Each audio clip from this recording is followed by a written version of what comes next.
Kama nilivyowaambia, mechi na Rennes ni mmoja ya mechi ambazo zinakuwaga ngumu sana kwetu. Actually, timu zozote za Ligue 1 zikiwa nyumbani, yani bora nicheze na Bayern Munich Allianz Arena, bora nicheze na Arsenal London, bora nicheze na Barcelona Nou Camp, lakini sio nicheze na timu ya Ligue 1 ikiwa nyumbani kwake. Imagine leo tumecheza na Rennes, moja ya mchezaji mwenye ratings kubwa kuliko wachezaji wote kwenye timu ya Rennes ni Brice Samba na ratings ya 8.6. Brice Samba kipa kawaida tu ambaye kila akikutana na PSG anageuka kuwa kipa bora duniani. Hebu angalia ratings zake kwenye mechi za mwisho za Ligue 1. Leo amepata ratings ya 8.6. Mechi iliyopita na 6.4. Iliyopita tena 6.9. Hapa katikati ana 7 point, 6 point, 7 point, 6 point. Mechi ya mwisho aliyoperform vizuri alipata ratings ya 9.4. Uliza ilikuwa mechi dhidi ya nani? Ilikuwa mechi dhidi ya PSG. Kila forward wetu akipambana kutafuta namna ya kumfunga huyu jamaa. Huyu jamaa anakuja na njia mpya ya kumzuia. Mechi leo ni mechi iliyokuwa na tension kubwa sana. Kwa hata Luis Enrique alisema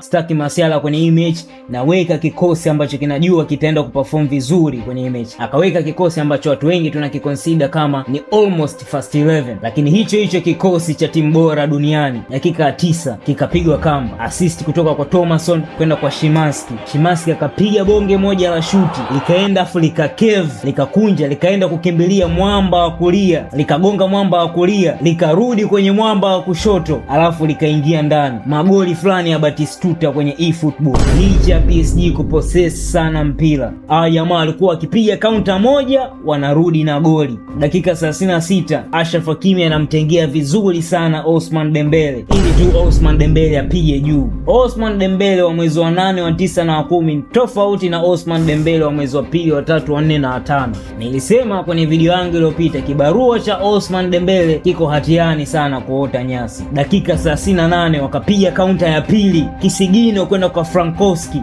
Frankowski akapiga cross katikati, Lipo akaugusa kidogo tukampita kipa pale pale alipokuwa amejaa.